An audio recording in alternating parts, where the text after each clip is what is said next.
ये मसला किसी एक वर्ग विशेष का नहीं है। जलते घर को देखने वालों फूस का छप्पर आपका है। उसके पीछे तेज हवा है, आगे मुकद्दर आपका है। उसके कत्ल पे मैं भी चुप था, मेरा नंबर अब आया। मेरे कत्ल पे आप भी चुप हैं, अगला नंबर आपका है। वक्फ संशोधन अधिनियम 2025 के खिलाफ सुप्रीम कोर्ट का दरवाजा खटखटाने वाले याचिकाकर्ताओं को गुरुवार को बड़ी राहत मिली है। अगले एक हफ्ते तक वक्फ बोर्ड में किसी की भी नियुक्ति नहीं होगी और वक्फ बाय यूजर की संपत्ति को भी डी नोटिफाई नहीं किया जाएगा। केंद्र सरकार ने कोर्ट को यह भरोसा दिया है। केंद्र की ओर से सॉलिसिटर जनरल तुषार मेहता ने कोर्ट से स्टे नहीं लगाने की मांग करते हुए जवाब देने के लिए हफ्ते भर का समय मांगा, जिसे अदालत ने दे दिया। सुप्रीम कोर्ट का आदेश आने के बाद कांग्रेस सांसद इमरान प्रतापगढ़ी ने सुप्रीम कोर्ट को धन्यवाद कहा। इमरान ने एक्स पर एक पोस्ट किया, साथ में कैप्शन दिया, सत्यमेव जयते। संविधान विरोधी वक्फ संशोधनों के खिलाफ माननीय उच्चतम न्यायालय द्वारा दी गई अंतरिम राहत के लिए माननीय उच्चतम का शुक्रिया। पोस्ट के साथ प्रतापगढ़ी ने 3 तस्वीरें भी शेयर की, जिसमें वो सुप्रीम कोर्ट के वरिष्ठ वकील अभिषेक मनु सिंघवी के साथ नजर आ रहे हैं। एक और तस्वीर में वो कई वकीलों के साथ नजर आए। कोर्ट के आदेश के बाद इमरान प्रतापगढ़ी की प्रतिक्रिया भी सामने आई।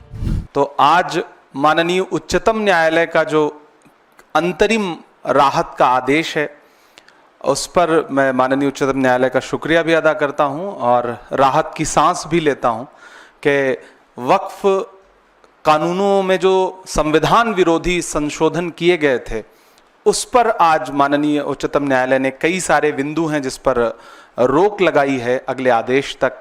तो जेपीसी में जो सुझाव विपक्ष के तमाम सांसदों ने दिए थे, जिसे नकार दिया गया था, संसद में बहस के दौरान लोकसभा और राज्यसभा में जो सुझाव विपक्ष के सांसदों ने अपने डिबेट के दौरान रखे थे, जिनको नकार दिया गया था, सरकार ने बिल्कुल नहीं सुना था, उन तमाम पहलुओं को लेकर के कई सारे याचिकाकर्ता जो माननीय उच्चतम न्यायालय की चौखट तक गए।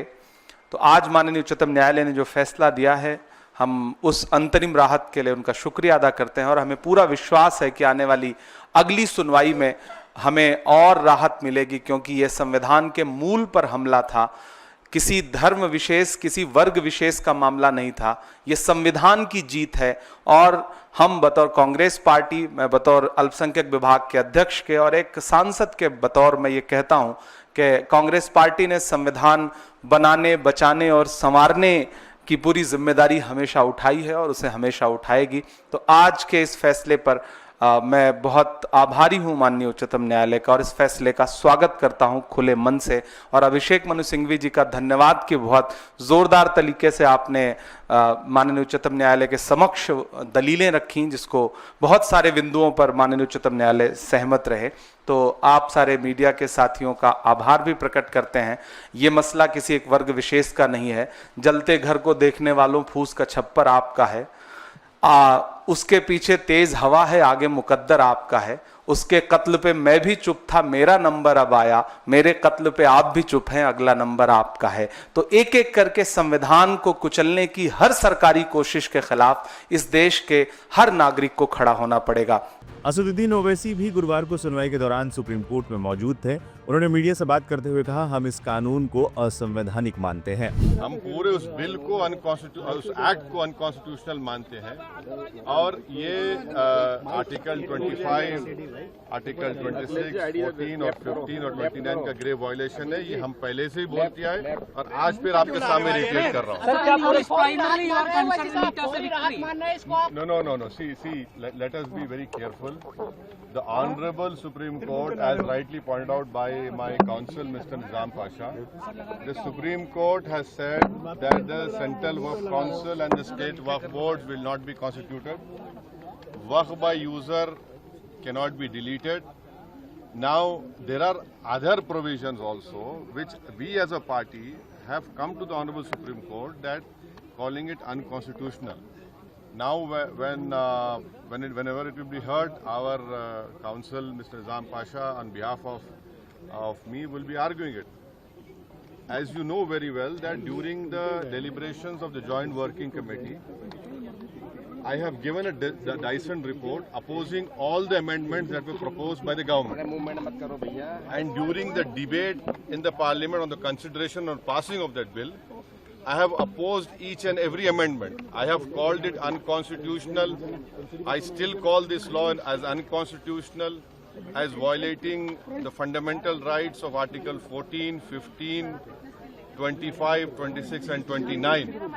So our legal battle will continue to ensure that this act, against this act will continue. देखिए सवाल देखिए आपको पूरे उस कानून को समझने की जरूरत है। अब 5 साल का मुसलमान प्रैक्टिसिंग रहेगा, सर इधर भी 5 साल प्रैक्टिसिंग मुसलमान का तो रहेगा। अब उसको कौन डिसाइड करेगा?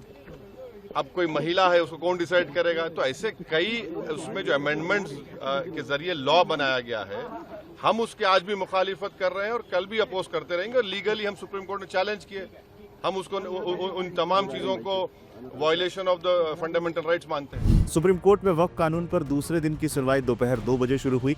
कोर्ट ने कहा कि याचिकाकर्ता 5 दिन के भीतर केंद्र के जवाब पर जवाब दाखिल कर सकते हैं, जिसके बाद मामले को अंतरिम आदेश के लिए सूचीबद्ध किया जाएगा। तुषार मेहता ने इस दौरान ये भी कहा कि केंद्र 7 दिनों के भीतर जवाब देना चाहता है। हम अदालत को आश्वस्त करते हैं कि धारा 9 और 14 के तहत परिषद और बोर्ड में कोई नियुक्ति नहीं की जाएगी।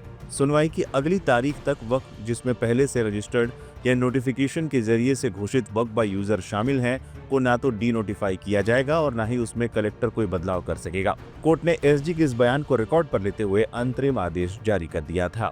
The case relating to the Waqf Amendment Act 2025 in the Supreme Court, today the second day hearing took place, and it is a normal and a legal process, and whatever the court has said even today was also very important.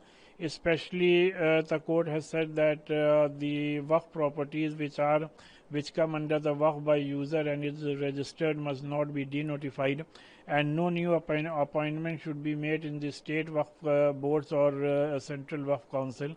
And the next date of hearing is will be take place on 5th May.